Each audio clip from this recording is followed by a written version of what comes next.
Hey YouTube, this is Mike, and I just wanted to share a short little snippet from this episode that I really enjoyed. However, if you want to listen to the full episode, either scroll down this post or head to mikejamesreid.com/podcast for the full episode. Thanks and enjoy.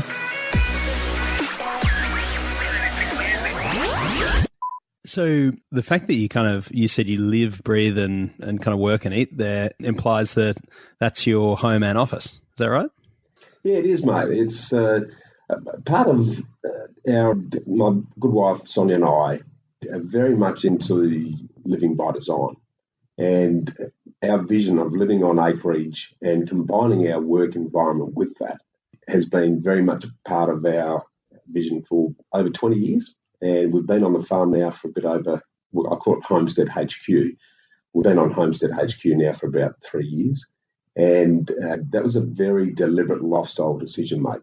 You know, in the context of dichotomy, the subject that we're talking about, one of the learnings that we took from our previous corporate lives was that the whole subject of work-life balance, I think is interesting because I don't actually see them as contrasting ends of a continuum or a scale. I actually see them as two parts of the same whole.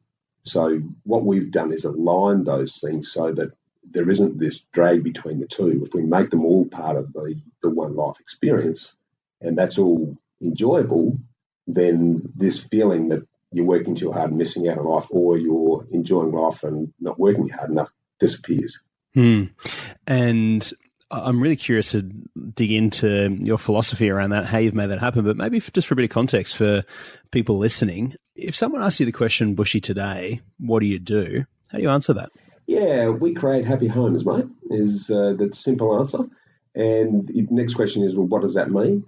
Very simply, we help you to live more, work less, and live your legacy by replacing your income with property. So our business really mirrors the journey that my wife and I have been on, and now help others to achieve freedom through property because it's the best vehicle to do so in Australia. And to do that, we have a property strategy, a finance broking, and a portfolio enabling business of three key strings that work together to then assist people get clear on where they are, where they want to be, what's the gap, how much is enough, monetize that, and then work backwards to what's your capability and therefore what sort of strategy do we need to be adopting to then enable them through introducing independence to deliver that strategy. So get clear on exactly how you want to live and then aim at creating the vehicle that's going to enable that over time. So we love doing it. It's worked. In your own life, how long did it take you to kind of get to the point where you felt like you'd achieved that outcome?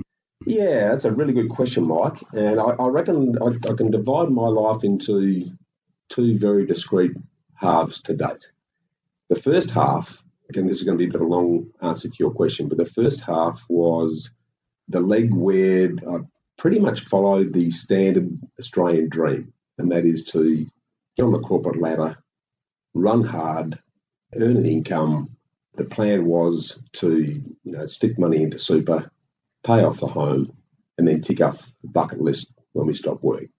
Now, unfortunately, I burnt myself out on that journey. I lost my marriage, lost my health. In my mid-30s, I was ground zero, exhausted, quite depressed, in actual fact, and disappointed in what I'd allowed to happen by just going so hard on chasing the career and the corporate ladder.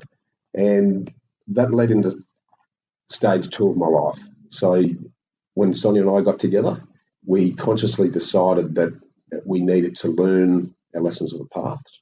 And the first thing we did, Mike, was to sit down and get really clear about how do we want to live. It's the concept that we now refer to as living by design. So it's designing your life, living by intent, not by default.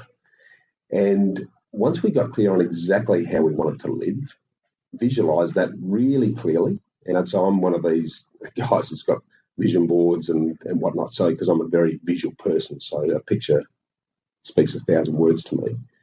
We got really crystal clear on that.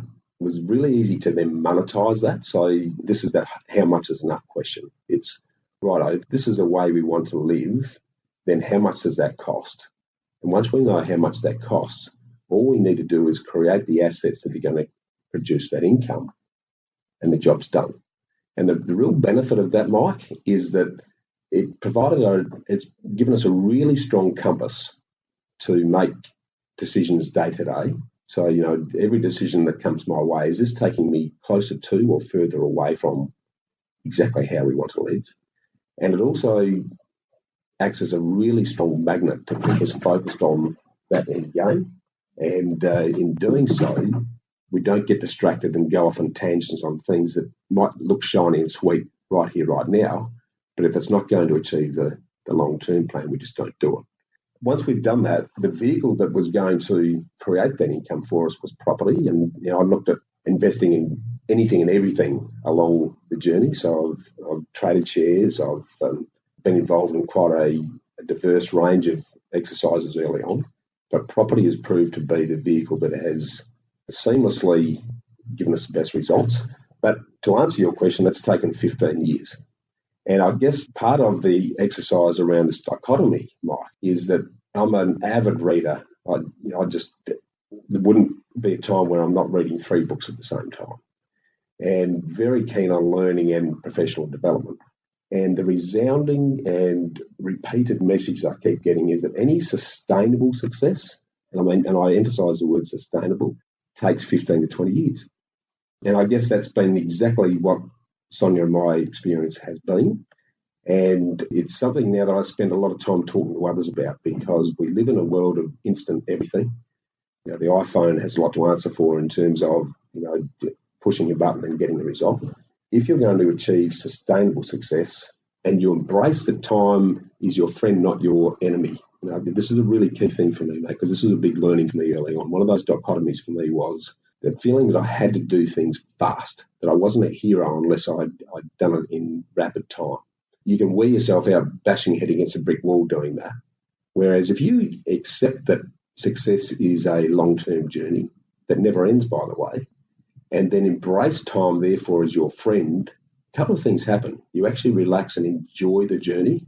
And in the periods where you're going hard and it's tough, and it inevitably is going to be, you can relax knowing that you're still on the path and you're heading in the right direction, rather than adopt the short-term view that it's not happening quickly enough. So great big answer to that question, mate. But how long did it take? 15 years.